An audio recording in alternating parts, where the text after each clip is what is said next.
Sunday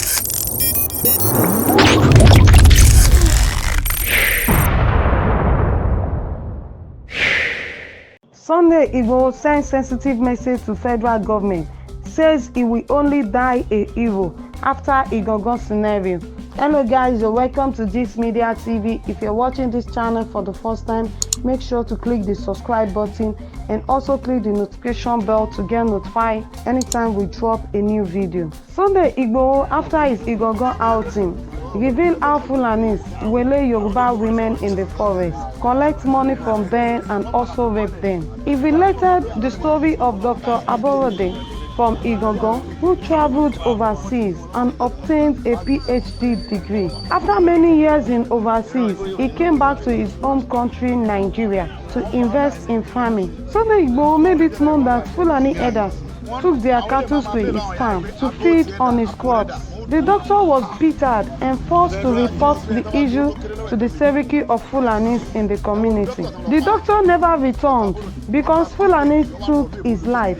Sunday Igboho said the Seriki Fulani is well guided in Igangan and no one dares go to his compound. He expressed his bitterness against Governor of Oyo State, Seyi Makinde, for not giving him his full support. Sunday Igboho says he is not afraid to die because he has children and he will only die a hero fighting for his fatherland, Yoruba land.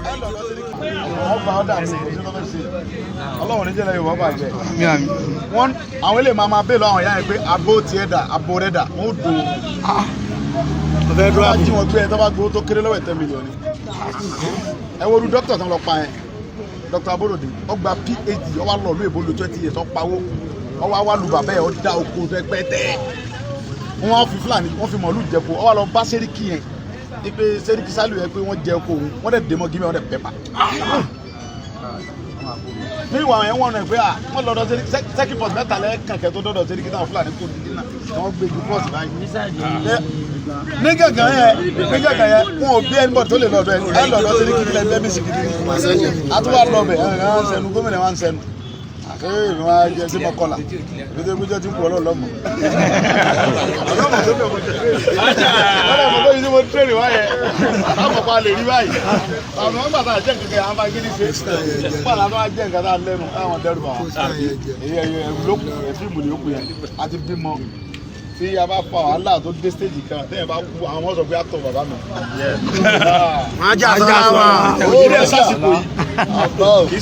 Yeah.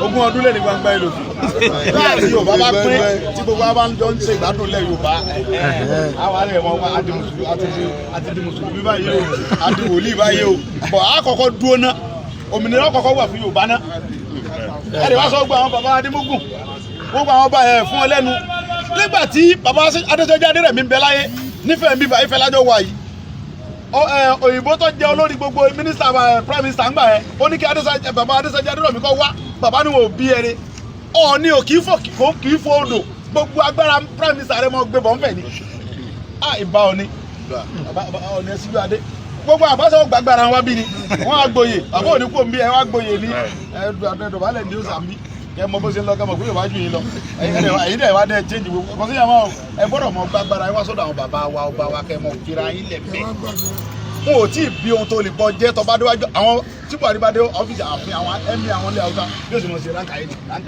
tọba dọ́dọ̀ àwọn bàbá tí wọ́n náwó sí wọn níbi àwà yìí ẹ̀rẹ̀ wá sọ àdìdì rìn gbogbo ẹ̀rẹ̀ wá lè sọ̀rọ̀ rẹ̀ fi à kí ló fẹ́ ṣẹlẹ̀ yóò tá kó lọ́mọ ẹ̀mọ́ dẹ́rù bàbá o èmi tẹ́tẹ́ mọ́ dẹ́rù bàbá ọlọ́pàá ogun mọ́ ta ni ẹ̀ ṣe fíìmù ni.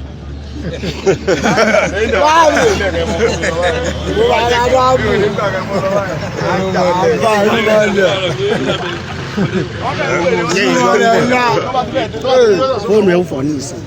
Ọlọ́ọ̀ni jẹ́. Bàbá ọ̀rọ̀ mi. Ó jẹ́rìí. Lápọ̀ mi. Ebi wọ́n ti kó ra wọlé. Wọ́n ni wọ́n tọ́nu padà ní. Ẹgbọ́n ìmọ̀ ni wọ́n ṣe fíìmù ní ibi tó lè dé náà wọ́n kó sí. Àwọn ọmọ tí ń jẹ lọ́dọ̀ mi àwọn ọmọ ìlú ìyẹn mú yẹn wọ́n fẹ́ fún mi. Wọ́n tó mi làwọn ń jẹ. Àwọn ọmọ ilé ìjẹ́ ìwọ́ èrí ni. Àwọn ọmọ ilé ìfẹ́ kú. Bẹ́ẹ̀ni wọ́n ṣẹlẹ̀. Ayé lè fẹ́ dẹ́wò. Ó lè rí nìyẹn. Ń jọ kẹ́rẹ́ ìlú ìdókòó. ẹnìkẹ́lẹ̀ náà lè kọ́kọ́ bẹ̀rẹ̀ gbogbo àsọ̀pọ̀ ìṣẹ̀lẹ̀ ó ti lọ ọmọ ọdún àjọ ni wọ́n ní aláṣẹ ṣe kí gbọ́ ọ̀rọ̀ ọmọ ọdún àjọ ni wọ́n àwọn ọmọ ọdún àjọ ọmọ ọdún àjọ lórí àti gànà nílùú mi. wọ́n gbé alága ló bá gbọ́dọ̀ tí wọ́n bẹ̀ yẹn wọ́n gba 20 million kó tó gbélé. 20 million. recent alága báyìí. bẹ́ẹ̀ni béèrè pélé kò béèrè. 80 million. wọ́n gbọ́dọ̀ fojú pa ẹrẹ́ tọ́lọ́ lọ́wọ́ lè béèrè. láyé dúró pé àjà sọ́lá.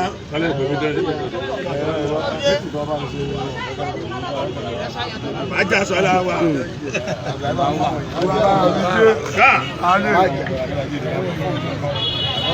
Ó bàbá dáhùn. Àpágbọ̀dá gbà. Bàbá mi jó.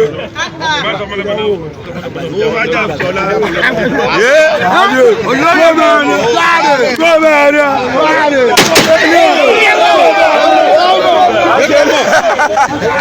Àṣẹrẹ.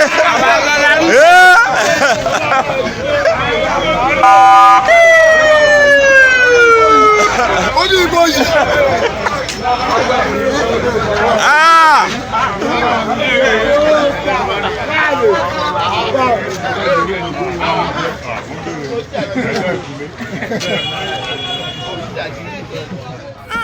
Nínú oko mi.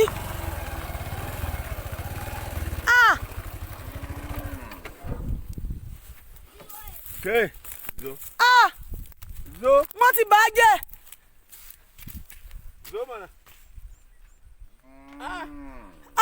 Ṣé wọ́n bá a sán ní tèmi ní so?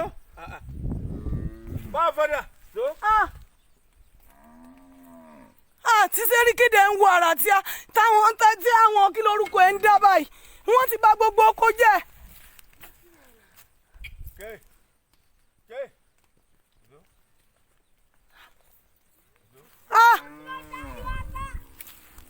Ẹ lọ yẹ àwọn ọmọ